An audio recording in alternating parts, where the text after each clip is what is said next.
Alright mga kababayan, meron tayong bagong video ngayon na dokumentary at papanoodin natin itong bagong pasabog ni Senator Alan Peter Cayetano yung tungkol sa mga nangyayari ngayon sa Senate. So guys, panoorin natin itong bagong video niyang inilabas. But it's because may pinaglalaban tayo. So going back sa may pinaglalaban, we're fighting for something. So now, we're fighting for truth na lumabas yung buong katotohanan, maging sa impeachment yan, maging sa Blue Ribbon Committee, maging sa leadership sa Senate. We're fighting na independent ang Senado at hindi utus-utusan lang ng Malacanang. We're fighting na mawala ang corruption at mawala ang poverty sa ating bansa. We're fighting na bawat sentimo na ibayad ng bawat Pilipino ay magamit sa tamang mga proyekto para walang mamatay na dahil walang gamot o walang doktor, wala pong mastant which leaves permanent damage sa ating future generations, stunting yung pagkabansot. We're fighting na lahat ng Pilipino has equal opportunity sa pag-aaral. We're fighting for a living wage, no? Meaning, Yes. hindi lang minimum wage na, ayan, kumikita ka na ng konti. Hindi.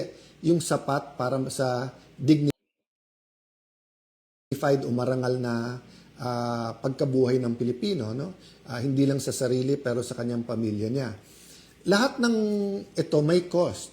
So kung pinag-aaralan po natin ang mga heroes nung Pilipinas during sa panahon ng panahon po ng Hapon, panahon po ng Espanyol, hindi lang po pawis, hindi lang dugo, hindi buhay ang kanilang binuwis. For us who are martial law babies, of course, the narrative na baka naging communist country din tayo like the other.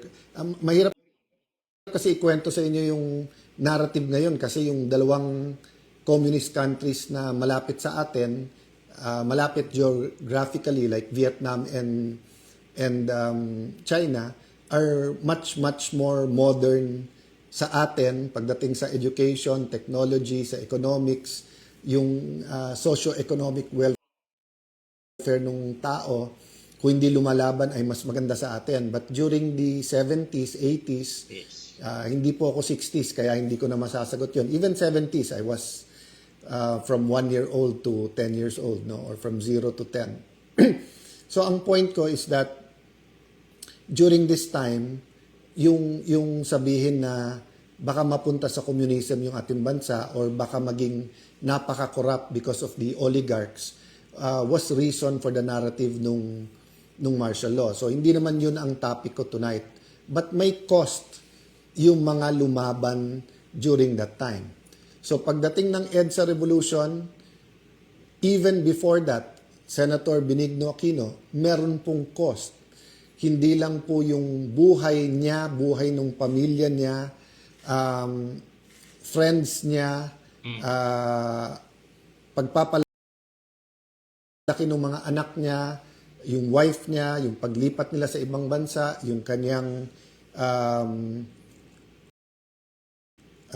hunger strike, and eventually, he had the sense that he will be killed. But he made that commitment that ibibigay niya yung buhay niya. So may cost. Kaya nga nung sinabi niyang the Filipino is worth dying for, Yes. it wasn't something lightly said because I think part of him knew that assassination would be coming. But even if assassination did not happen, yung commitment na yon may cost po yon. At right before this broadcast, I'd like to send out my love to the whole Villanueva family. Nag-heart-to-heart kami ni Brother Joel. And even if I know the cost, it's not something you can feel unless ikaw talaga. So for example, may mga anak-anakan ako, pero siya real yung nararamdaman ng anak. May asawa ko, pero iba yung nararamdaman ng asawa ko sa pinagdaanan nilang mag-asawa, di ba? So it's different for every single person, for Senator Cheese, for Senator Jinggoy. Senator Jinggoy, nandun ako in the room nung kinukuha siya, and no one can say that we understand how his wife felt. Especially after alam nung wife niya na talagang inoffer sa kanya, hindi ka makukulong, kumampi ka lang sa administrasyon, kumampi ka lang sa grupo ni Grabe. Ping Lacson, ni Senator Tito Soto, Win Gatchalian, etc. No? So, may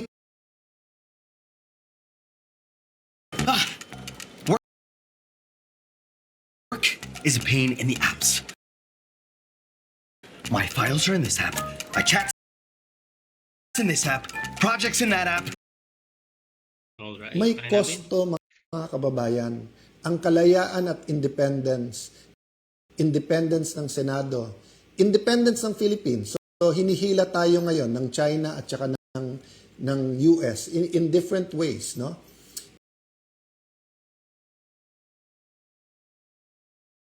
But kaya sabi ko, we don't need to be anti-China or anti-US to be pro-Philippines. You can be pro-Philippines without being anti-anyone. Kailangan lang independent ka. Hindi ka dependent kahit sa ibang bansa. That's what it means to be sovereign. Hindi ka kumukuha sa outside influence. That's what it means when we say God is sovereign. He will do what He wants to do because He does not need outside forces. Hindi ako sovereign because I'm not perfect and I need God to sustain me. And God uses people, uses your prayers, uses your support, uses purpose to sustain. So the point I want to make today is that kung may cost ang independence, meron din pong cost kung hindi tayo lumaban, ha? Kung hindi lumaban ang ating mga national heroes during the Spanish time, it would have been harder during because there would not be reforms, and we might still be a colony to this day. Kung walang cost yung paglaban sa mga Hapon during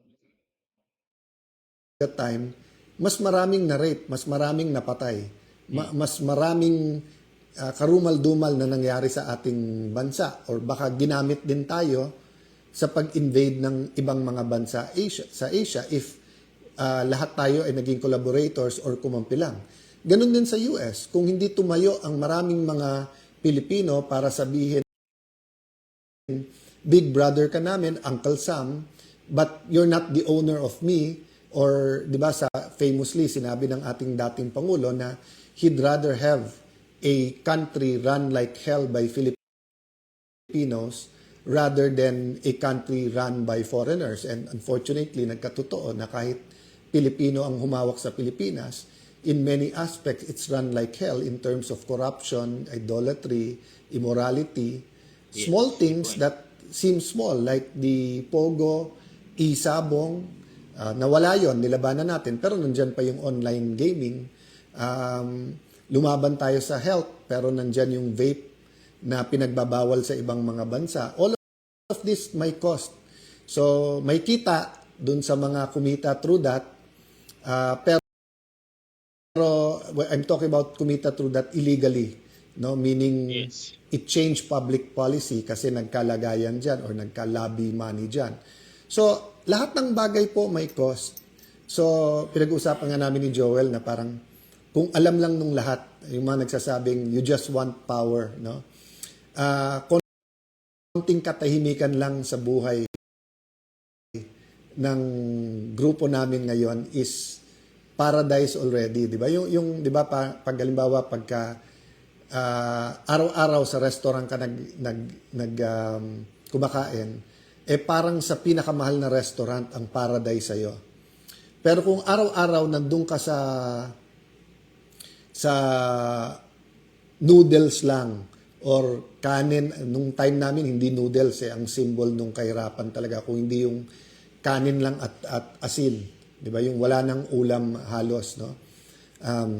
Makakain lang ng konting kanin, pero kahit ngayon mahal ang bigas. yung makapag-Jollibee, maka-McDo, yung may fried chicken or yung nga iba yung parang yung kanin, mabuhusan lang ng ginisang munggo sa ibabaw, sobrang luxury na yon, di ba? So alam nyo sa pinagdadaanan sa maraming lumalaban ngayon, not only for Senate independence, but para lumabas ang totoo sa flood control, lumalaban sa administrasyon, paradise na po yung konting katahimikan, no? But the question is the cost worth it? Nabanggit ko na po kanina yung sinabi ni Senator Benigno Aquino that the Filipino is worth fighting for. So that's why now and then po, wag ma-offend yung iba. Gamitin ko talaga yung laban kasi we have to continue fighting. Laban lang po. It's worth the fight. We have to continue fighting, no? Once, you know, we're a product of hope. Kailangan ng pag-asa. Ang lahat kailangan ng pag-asa. It's the end pag wala ka ng pag-asa. And to many, during the 70s, 80s, yung senyas ng kalangitan, ibig sabihin may lumalaban pa. So, even yung daily na laban namin sa Senate na parang isa-isa lumalabas na yung totoo, na yun, sila pala ang nagpapasok sa NBI, sila Senate President Soto, coordinated pala yun. Yung Wednesday, May 13 na sinisisi sa amin ay yung pala ay alam din nila nung iba na nandyan sa labas armado tapos imbestigahan, wag imbestigahan. Hanggang ngayon, hindi inimbestigahan. And then yung walkout na parang tama sila, wag palitan yung rule na walang one-day notice. Ngayon, nakita nyo, binasura na yung rules, binabasura yung constitution, pinalitan yung rule kung sino magpre-preside sa impeachment. Tapos, instinct ko, sana papurihin si Senator Win Gatchalian nung sinabi niyang 16 talaga yung kailangan para makonvict ang impeachable officer. Pero biglang binura sa Facebook niya. I don't know the details so I won't comment there. But the problem is trust Sinabi din nila paulit-ulit, kung wala kayong 13, hindi nyo pwedeng palitan yung officers. Hindi lang yung Senate President. The officers are the head of OSAA, the Senate Secretary, Senate President. Coffee ko brown, sarap, pampap! Saktong timpla ng kape, milk, brown sugar. Coffee ko brown.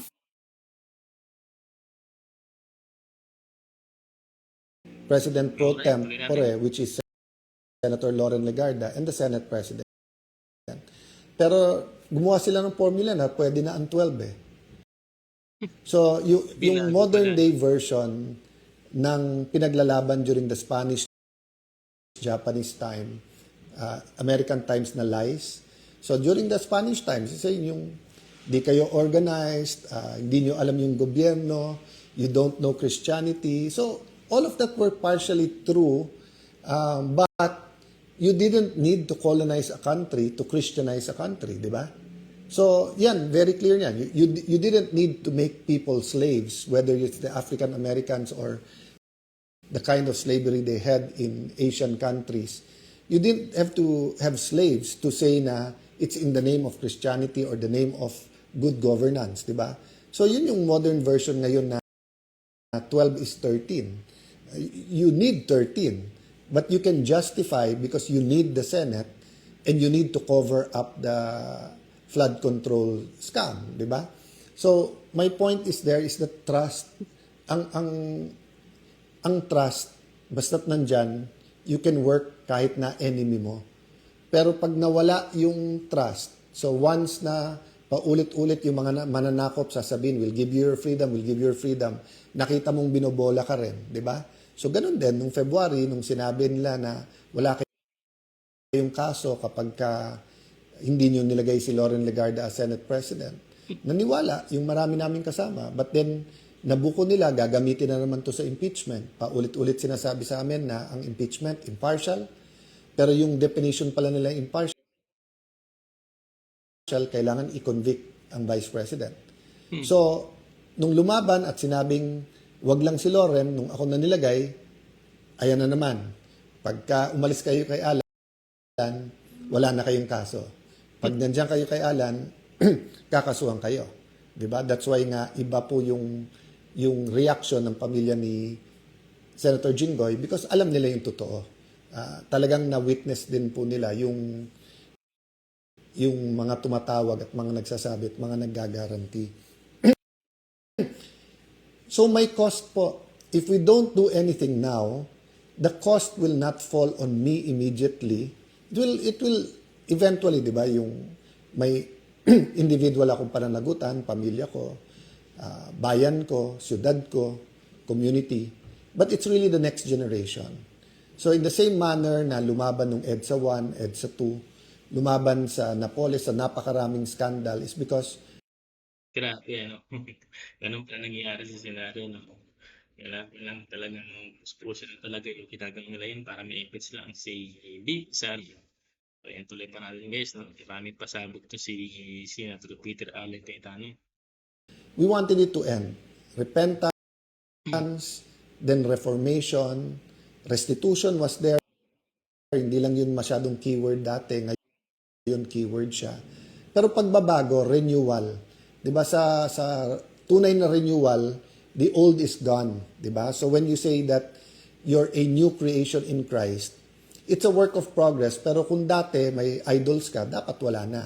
Kung dati immoral ka, dapat nawawala yung immorality. Kung dati nagnanakaw ka, hindi ka na dapat nagnanakaw. So that's the problem. Kung papayag tayo na i-maneuver lang itong flood control, at nakita na po natin, lalo po sa Blue Ribbon, headed by Senator Lacson, at hindi pa ho tapos, in-expect po namin, part of their playbook yan, mangligaw, mag-offer ng kung ano, no, kung hindi, mag-threaten, kung hindi, itutuloy nila threat nila. False witnesses, maglalabas ng mga contractor, di ba kinuha ngayon si Diskaya.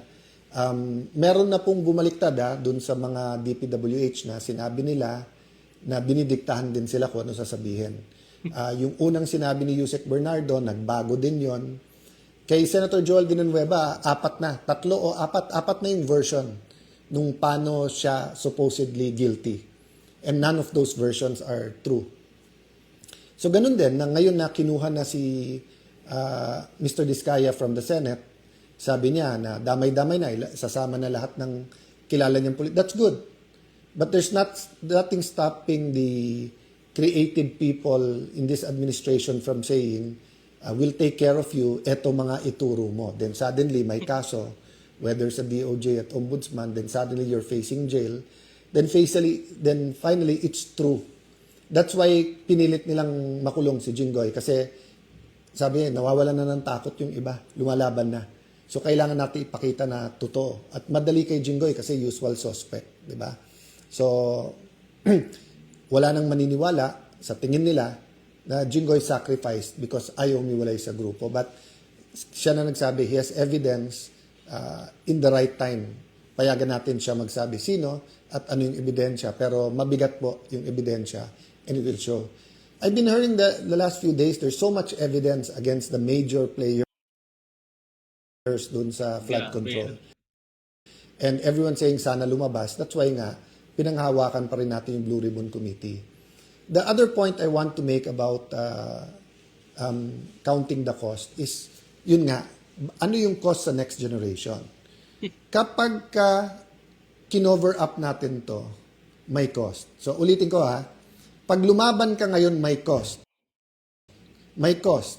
Aapihin ka, dudurugin ka sa media at social media, kakasuhan ka, baka ikulong ka pa. Sana naman walang papatay.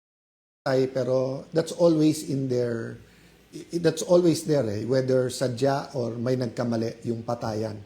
But that is the cost for people who will fight. So I'm not dissuading people from joining the fight because we need you. We need the prayers, we need the commitment, we need more independent heads to stand up and say, mali na to, lumaban tayo. Pero may cost din yung hindi lumaban. Yung cost are the millions of Filipinos who will have to go abroad because walang trabaho dito. The cost will be the millions of Filipinos na hindi mapapagamot kasi nanakaw yung panggamot or pang-ospital. The cost will be millions of Filipinos na mababansot because there's not enough money or not enough programs for the first 1,000 days ng buhay nung tao, no? Or including yung healthcare nung buntis, di ba? The cost is, huli na tayo sa tourism, but halimbawa sa education, or as a country, no? There was a time in the 60s, second to Japan tayo. Then there was a time second to the last. Then during the time of President Ramos, yun, umarangkada na tayo. During the time of President Pinoy, umarangkada na tayo. During the first 3 years ng Duterte administration, grabe na po yung pinuntahan ng ating ekonomiya. Not perfect, nandun ng corruption, but it wasn't systemic. Now it's back to being systemic. So do you want to be truly free? To be truly free, we have to have the culture and we have to have the environment, we have to have the laws and the system that guarantees that freedom.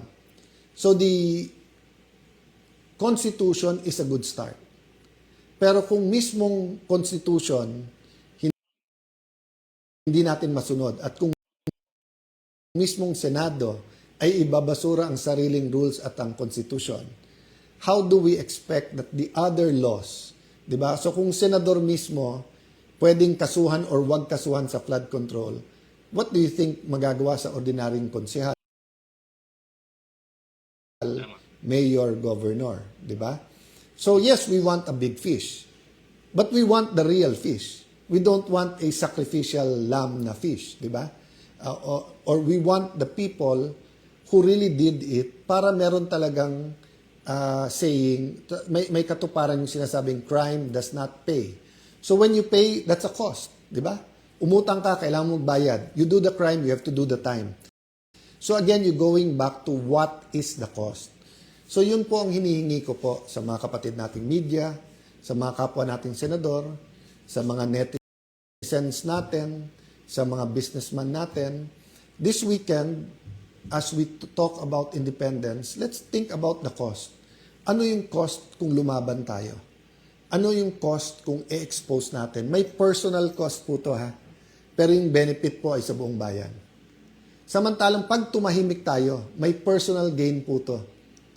Pero yung epekto naman po sa buong bayan. Di ba?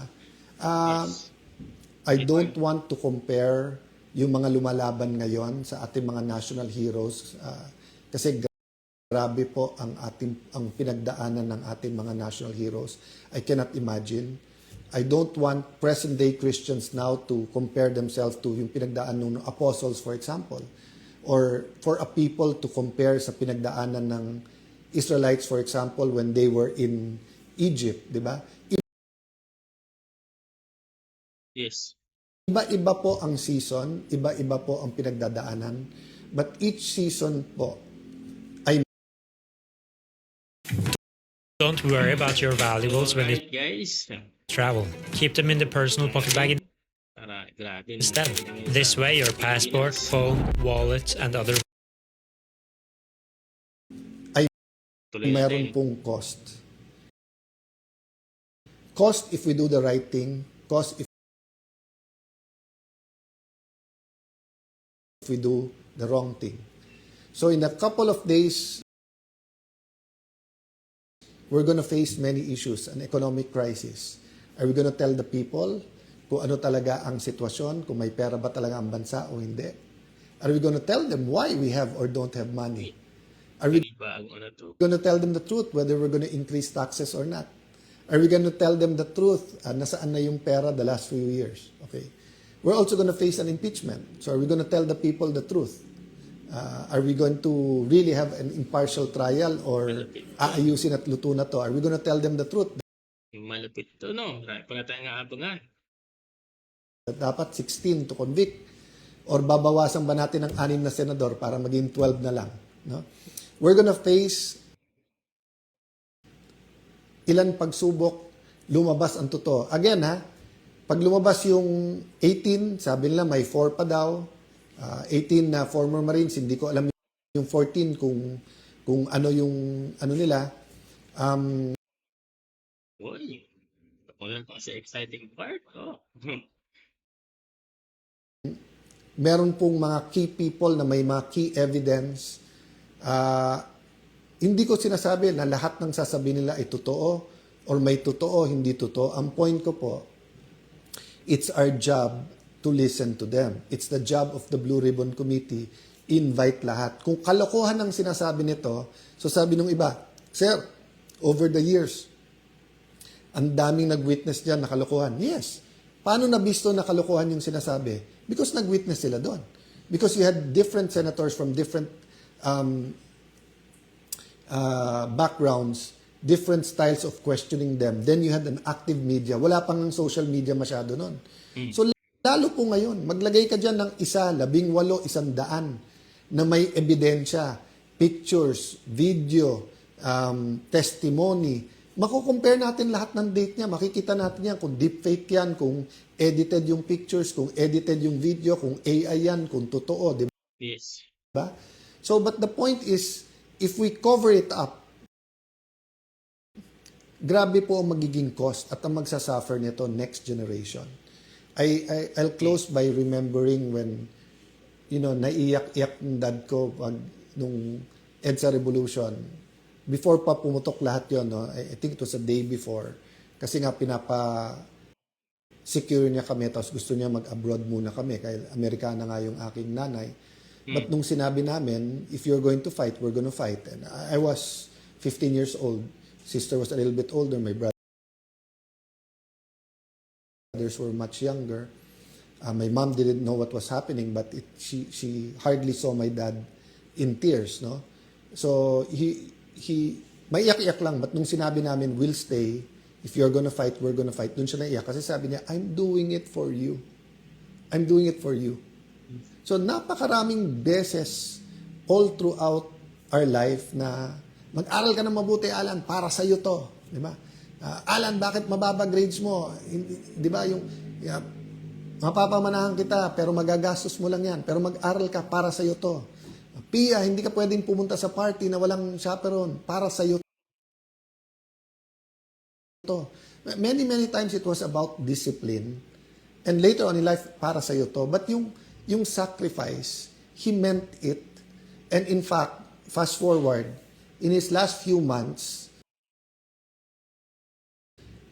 nung umiiyak siya, nung sasakit, and then he told me, Alan, nung 60s, nandito ako sa Amerika. High hopes for the Philippines, pero ganito Pilipinas. So isipin mo yon, 2003. But sabi niya, 40 years later or 30 years later, ganun pa rin ang Pilipinas. Sabi Well, guys, thank you so much for watching. Please don't forget to subscribe our YouTube channel, MYN TV. Thank you so much. God bless everyone.